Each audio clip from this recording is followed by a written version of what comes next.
In the morning sun where the flowers bloom, colors burst like a painter's dream come true. Roses red and violets blue, every petal whispers something new. From tiny seeds to trees so grand, every leaf and bird, it's all at hand. Hello, hello plant, welcome to the show, where every flower tells a story. Watch them grow. Hello, hello plant, in every shade and hue, for every heart and every hand, we've got something for you. Indoor greens and outdoor scenes, design your space, let your garden dreams glide. Personal touch with our garden design, free sessions to blend within your budget line. From tiny seeds to trees so grand, every leaf and bird, it's all at hand. Hello, hello plant, welcome to the show, where every flower tells a story. Watch them grow. Hello, hello plant, in every shade and hue, for every heart and every hand, we've got something for you. Now everybody, let's say hello, hello, hello, hello, hello, hello, hello, hello. Hello, hello plant, welcome to the show, where every flower tells a story. Watch them grow. Hello, hello plant, and every shade and hue, for every heart and every hand, we've got something for you, just for you.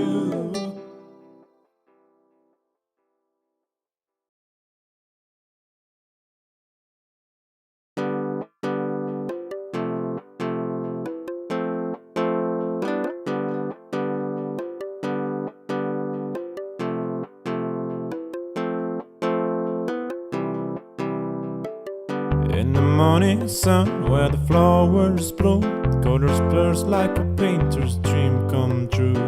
Roses red and violets blue, every petal whispers something new. From tiny seeds to trees so grand, every leaf and bird, it's all at hand. Hello, hello plant, welcome to the show, where every flower tells a story. Watch them grow. Hello, hello plant, in every shade and hue, for every heart and every hand, we've got something for you. Indoor greens and outdoor scenes, design your space, let your garden dreams glide. Personal touch with our garden design, free sessions to blend within your budget line. Hi everyone, and welcome to our live Q&A. We do these every Monday. This is a space for you to come with any and all gardening questions. I am your host Danae. I'm here with Chris. How are you doing today, Chris? Hi, good, thanks. Amazing. So if you have any questions at all, if there's maybe a plant that is struggling, Oops.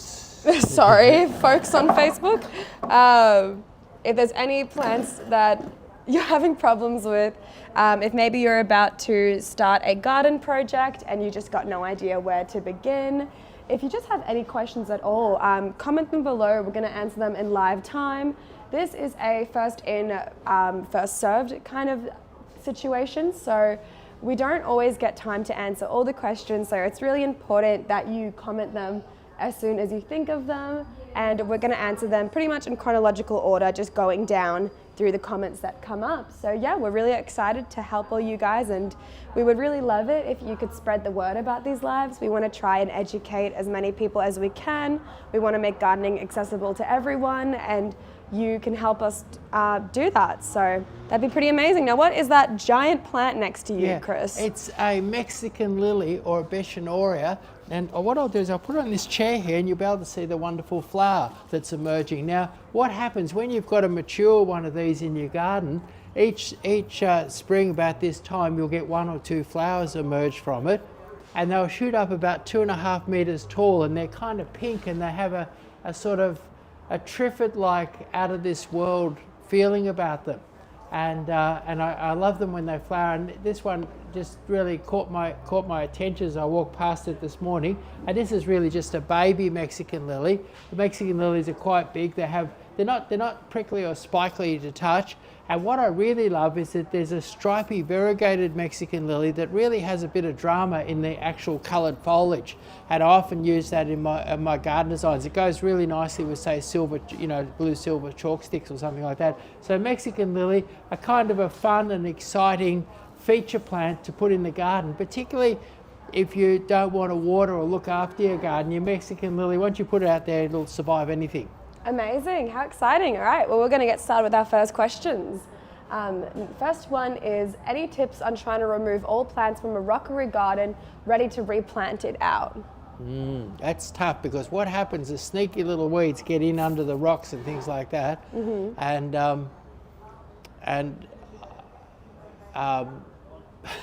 I can remember as a teenager helping my mum in her rockery, and we actually put plastic over it and injected hot methyl bromide gas into a rockery to clear up the weeds, but you're not allowed to do that anymore. I can't imagine why.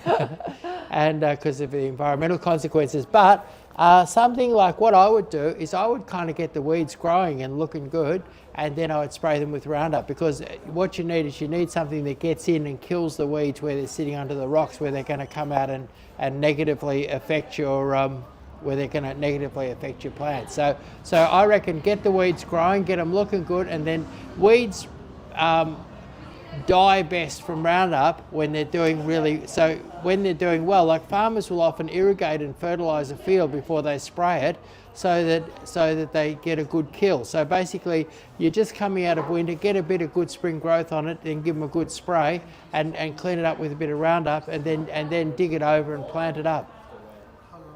Amazing. All right. Next question is, how do you keep newly planted plants safe from winds? Well, there's a few things that you can do. But one thing, like particularly cold winds in winter and things like that, you've got plastic tree guards, and you can put 3 wooden stakes in and put a plastic, and it's almost like having a little hothouse there. It keeps the wind off, and it'll warm them. Not so good in the heat of summer, but certainly good. A plastic tree guard would be a really, really good thing in winter and in these cooler parts of spring. So a plastic tree guard with 3 stakes on it around the plant would be really good protection to get the cold wind off it. Yeah, amazing.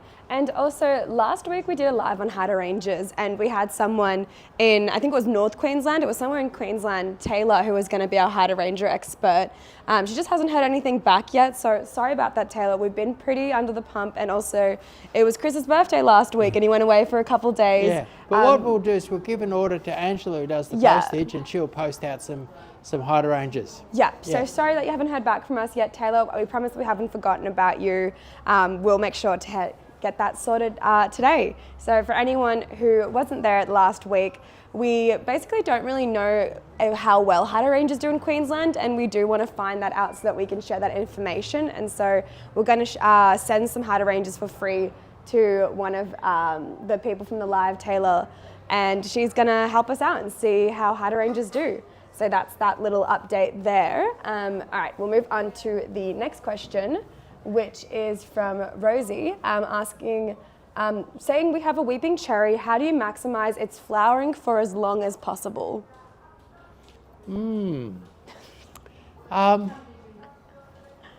That's a tough one. The problem with weeping cherries is that they flower in springtime, and some of our roughest weather happens in spring, and so consequently,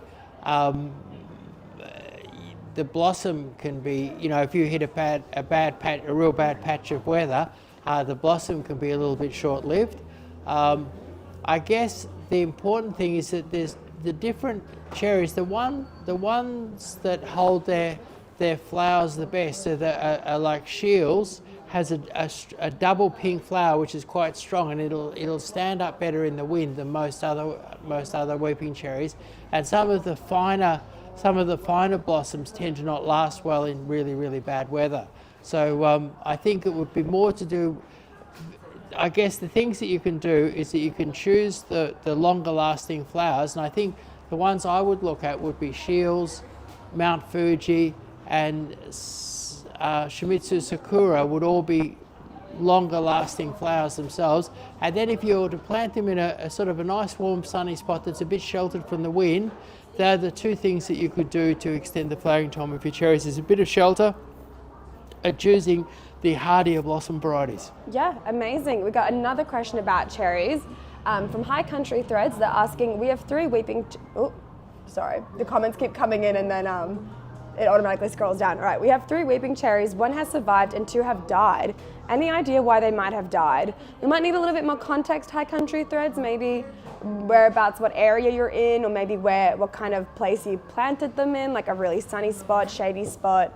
That might help us figure that out. But do you have any thoughts on that, Chris? Yes, basically there's a few rules with growing weeping cherries, and weeping cherries, if you do it right, they blossom and they do fantastic things. Get a beautiful thick trunk, lovely big head on them, and if you do it wrong, they die. And so basically the things that you need for a cherry is that they need loose, open, well-drained soil.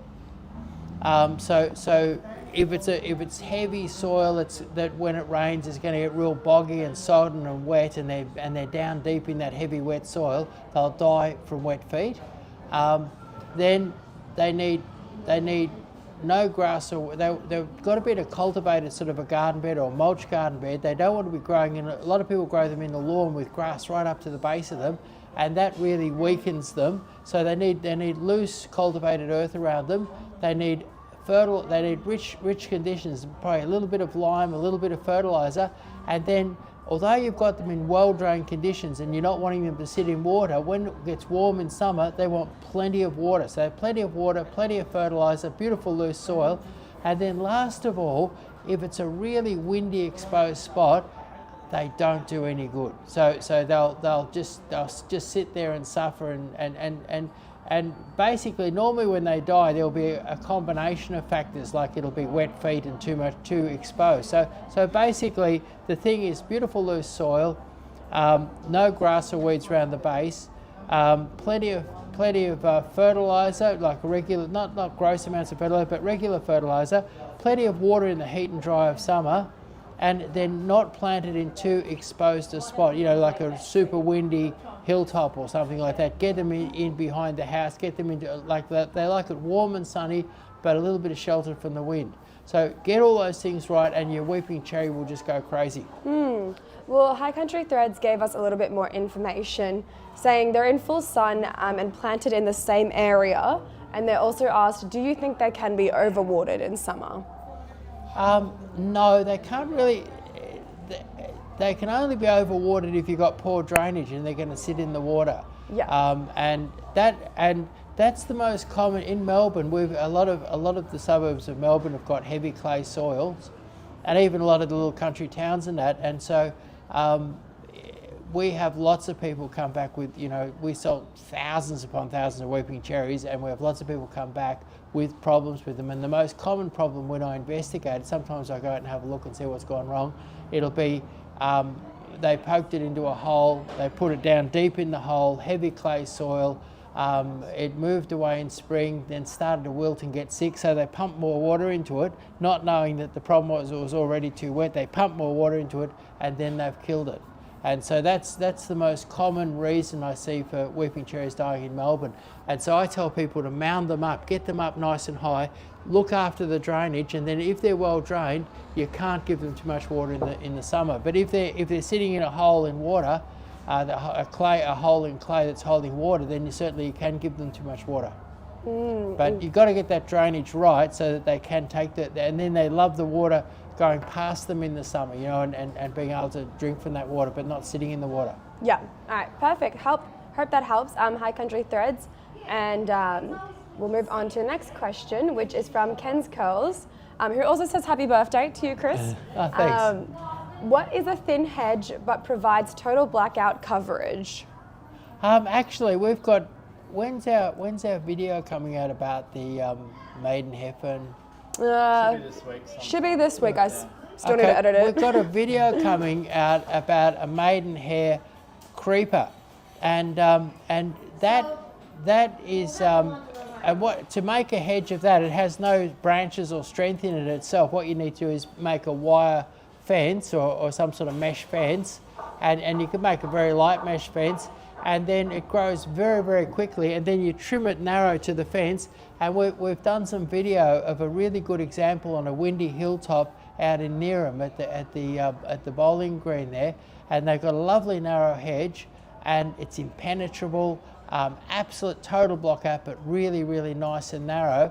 And it's just a soft kind of a climber that's really, really easy to trim. So that would be one of the best. Very, very narrow hedges that are a complete block. Apart from that, you find if it was a tall hedge you're after and quite narrow, and a freestanding hedge where you didn't have to put up a wire fence, another one would be a box leaf privet. A box leaf privet, lovely dense dark green fine foliage, and you can really, if you start young and trim them nice and narrow, you can keep them nice and narrow and at the same time keep them nice and bushy and get a complete block out. I reckon you could have a hedge that was 2 metres tall and only 40 or 50 centimetres wide with the box leaf privet, trimmed regularly from a young age. Yeah, perfect. All right, next question is, how can I tell if Magnolia white caviar, a tree, is going to come back from losing leaves? I think with your white caviar and some of your Michelia variety, white caviar isn't really purely a magnolia, it's actually a Michelia, which is the cousin of the magnolia. And I think what they are is that they're a evergreen tree that evolved from a deciduous tree. So deciduous trees evolved from evergreen trees, and then some of the deciduous trees have evolved back into evergreens. And with those ones that evolve back into evergreens, at the time of flowering, they'll often drop a lot of leaves. And in fact, sometimes you see them like some of the things like some of the different Michelia varieties like that one that you just mentioned, and ones like the fairy can lose almost all of their leaves around flowering time, or out now, and then as soon as the weather warms up a bit and the flowering's over, they come back into leaf. So hopefully, but losing all the leaves could be a sign of death. And hopefully it's not death, hopefully it's just that seasonal thing that happens about now where your Michelia varieties tend to lose a lot of leaves. Okay, yeah, fingers crossed. All right, next question is from Tracy. Bore water in tulips, will bore ruin them? Well, it depends on your bore water. And tulips, like your bore water, can sometimes be salty, sometimes have too much minerals and stuff in it. And often bore water that's good for grass won't be good for other ornamental plants and things like that. So you'd really have to, I would say that if you can grow good roses with your bore water, it should be able to water the tulips. That would be a good tip. Lots of people have a rose in their garden, and if you're watering with that bore water, you've got nice roses, then you can probably grow your tulips with that same bore water. Yeah. All right, next question is from Frame Addict. Which lily pilly is best for pleaching? These days, I would pick a lily pilly that there's a beetle that tends to be devastating a lot of lily pilly hedges. So I'd pick one that the beetle doesn't eat, and in doing that, that would eliminate a lot of the ones on the market. And I think that A weeping lily pilly tends to shoot away quite strongly at a young age, and it's very easy to get a nice stem on your weeping lily pilly. So, and weeping lily pillies have a beautiful lush green foliage, and I love the way just after you trim them they seem to put on a little spurt of growth that weeps, and so that looks very, very nice. So I would, right off the top of my head, without giving it a lot of thought, I tend to go weeping lily pilly because of the fact that it easily produces a straight stem. It has that beautiful lush leafy look to it, and I love that little bit of cascade on it. And also the beetle doesn't, the little beetle doesn't eat it. So it would be my my first choice. Yeah. Got another question about lily pillies from Bexham asking what to do about scale on lily pillies. Scale, that... Excuse me. Yeah. There's a systemic spray called Confidant, and that'll clean up psyllids, scale, or those little beetles. So I would spray with Confidant, and often to really get a good job, Confidant is systemic. It goes inside. It works for 3 or 4 weeks. So I'd imagine after 3 weeks I would do it again. So I'd do it once, wait 3 weeks, and do it again, and that should clear the problem up. Yeah. All right. Next question from Wendy. Hi, I bought a standard acacia that I planted at the front. It has turned its toes up after all this wind. What can I plant that is small and attractive for the front of the house, not too wide, very open, exposed area against the house, please? Have a go to our website and have a look at a standard Nashiki willow, and that's a beautiful standard tree, and it is, as long as you water it, is tough wind. And I'd say that what went wrong with your acacia is that the acacia would have probably pitched around in the wind and damaged its root system and died from that reason, because they're not that, because of the way they produce them, they're not that sturdy at the base, whereas you'd find something like a standard Nashiki willow very different to your standard acacia, but would really stand up to the wind. Yeah, great. All right, question from Lils. Why is my lavender so droopy? I don't know. Probably need a bit more context there, Lils. Yeah. Okay, so why is it lavender so droopy? And they also say happy birthday. Oh, thanks. One of the things what I've noticed is that lavender is moving out of that winter hibernation and putting on lovely soft growth.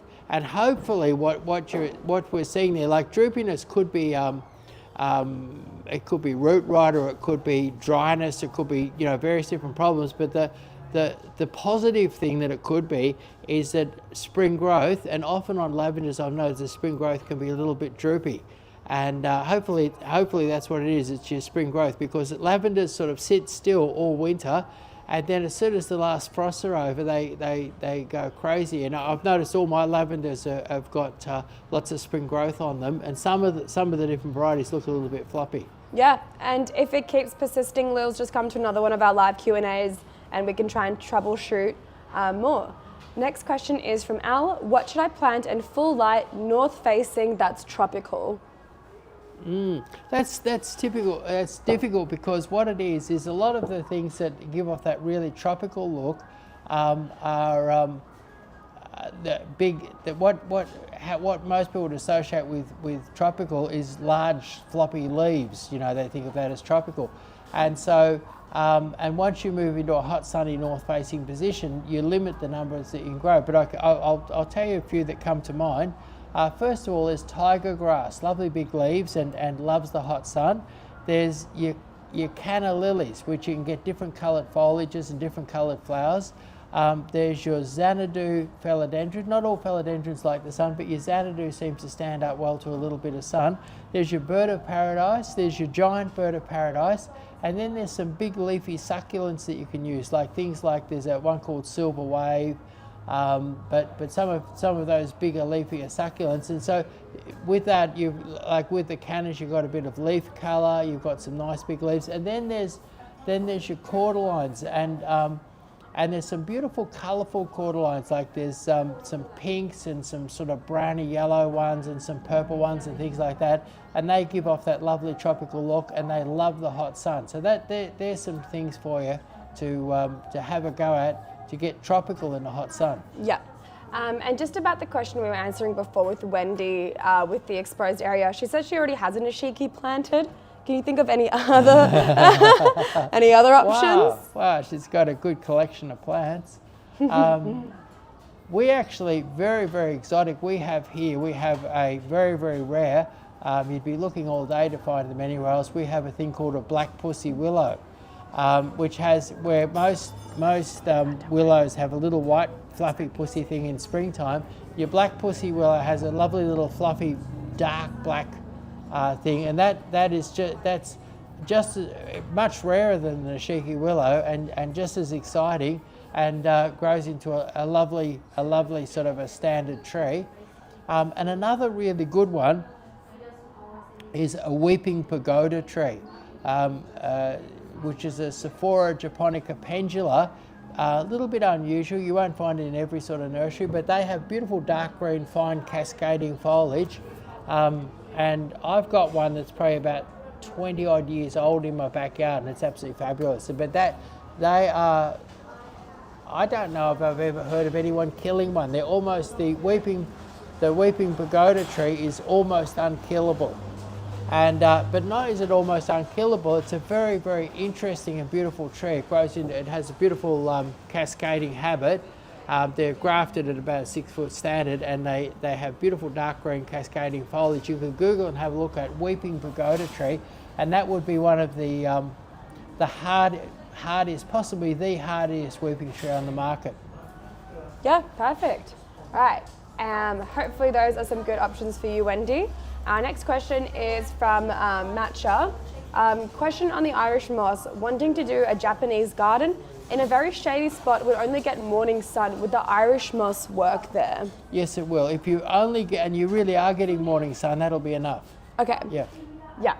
And if you weren't getting morning sun, say you were getting no sun, then I'd recommend the baby's tears. Yeah, perfect. Next question is from Burlesque Life. What climber would you recommend to plant along an east-facing wall, generally full sun in Sydney western suburbs, please? Even jasmine dies. I think Pandaria should do really, really well for you. And you've got some lovely ones. There's a Lady Di, there's some pink ones, there's some and Pandaria, really, really tough. They'll take all day sun.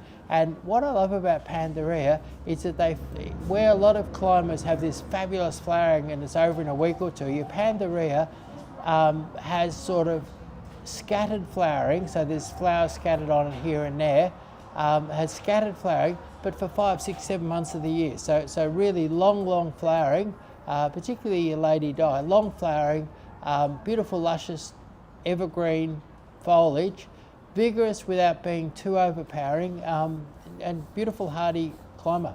Great. Next question is from Deborah. What cat-safe indoor plants do we have? Do you know, I've had cats and all sorts of indoor plants, and I've never worried about my cats, and I believe that most animals can sort things out for themselves and not eat things that are poisonous.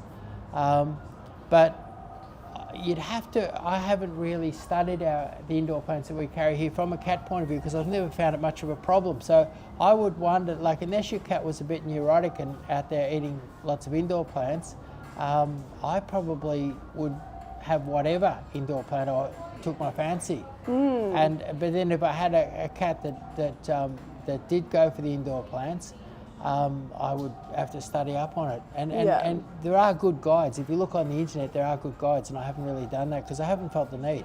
Yeah, fair enough. All right, next question is from Soph. If I cut back a huge jacaranda, will it grow back okay? Yes, jacarandas have, they're very, very extremely hardy, long-lived trees, and they'll shoot back beautifully. Yeah, great. And now would be a good time to do it, or just straight after it flowers. Yeah. Yeah. Next question is, I don't know why all the plants I buy end up getting moldy roots. Any advice? Sounds like you might be having them indoors. Moldy roots sounds like it might be an indoor problem.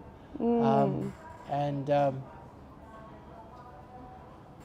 it could possibly be overwatering. You know, not letting, like I think with your indoor plants, what you want to do is let them dry. With most indoor plants, let them dry right out, and then really let them dry right out and have them out of the water for, you know, longer than what you think they should be, and then a really good soak, and then dry them out again. So I think that should overcome that problem. Yeah. Also, I am seeing like Al, your question, and also Frame Addict come up again. We have answered it already. So if you do, if you missed it, hop over to our Facebook or our YouTube channel. These lives get uploaded and you can just like watch through it again and get that answer again. I just want to try and answer as many other questions because we are starting to run out of time. So don't want to ask them again. But let's go on to the next question from Tracy, which is a good tree for farm paddocks near snowy mountains, Cooma, love deciduous.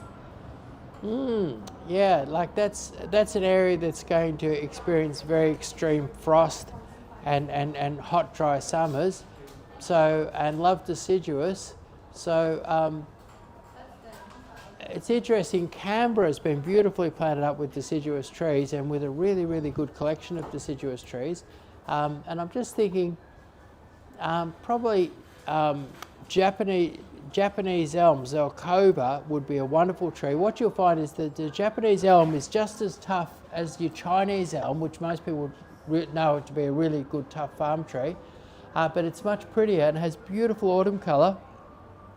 So my first thought would be Japanese elm, but there's lots of beautiful things like ginkgos do very well up that way. So ginkgos, you've got to give them a bit of water in summer. Then there's various different ashes. There's ashes with beautiful golden autumn colour, like your velvet ash, and then there's your claret ash, and so ashes are really, really great for a bit of colour. And then you would look to your hardier maples, and a good hardy maple up there would be a Jeffers red maple. Jeffers red is it's a hybrid with the red maple. Red maples you'll find in your hot, dry summers will you know, have a bit of a tough time, but a Jeffers will give you the fabulous autumn colour that a red maple will, but it'll stand up to your summer heat much better. So there's some ideas for you, but probably number one on my mind, if you look at Japanese elm, it's a much overlooked plant, beautiful delicate foliage, fantastic autumn colour, but just as tough as a Chinese elm. I find Chinese elms are very wonderful, tough trees, but maybe a little bit plain looking. Great. I'm only going to ask 2 more questions before we wrap it up today. If we didn't get to your question, I'm sorry. We do these every Monday though, so please come to our next Monday live Q&A. Make sure you get here nice and early and ask your question early, because we do it in chronological order. I just scroll down through the comments, so whatever comments are first are the ones that get asked. So let's move on to second last one from Cheris, which says, my Mona lavender has dropped all its leaves. It is exposed to rain, etc., and sits within a garden bed in a northeast facing position. Are they dying?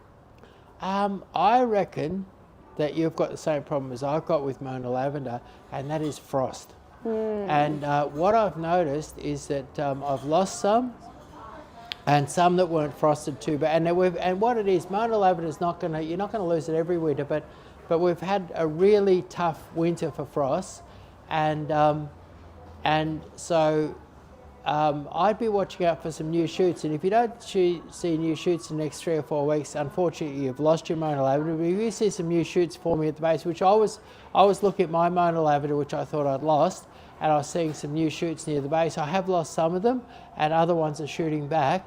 And then once you get definite good strong shoots, then you cut them back to just above those shoots, and you let them come back again.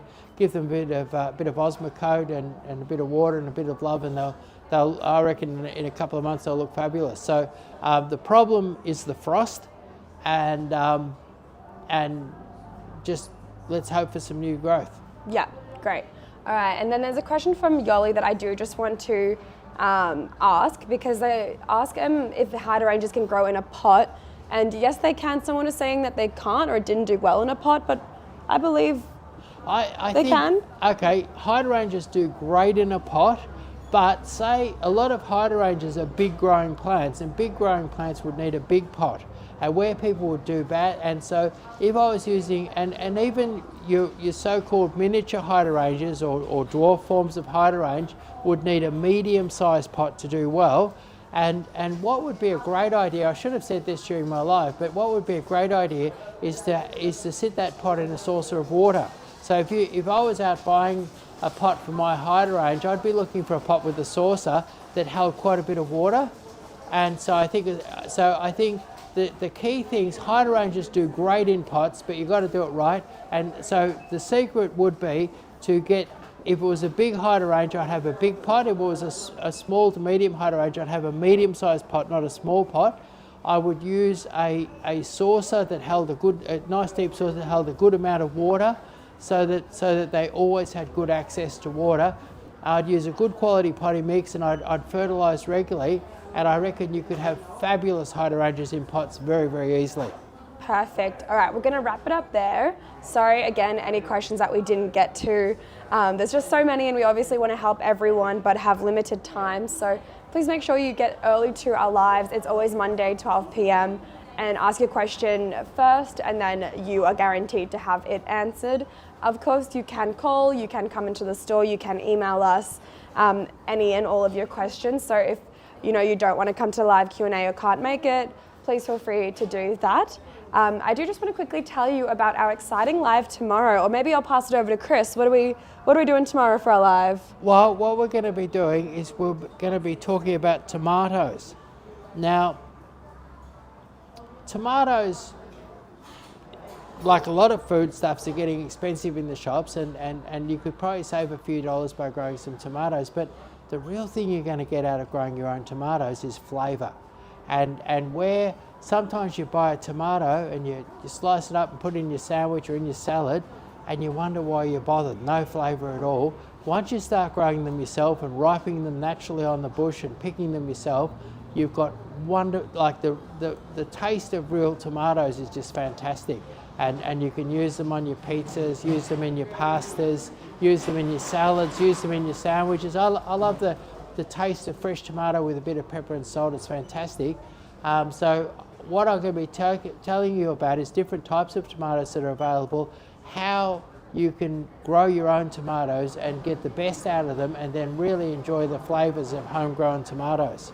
Amazing. And we'll be taking you to the world, or maybe the universe of tomatoes. Sounds like a fun universe to me. So yeah, that's tomorrow, 12 p.m.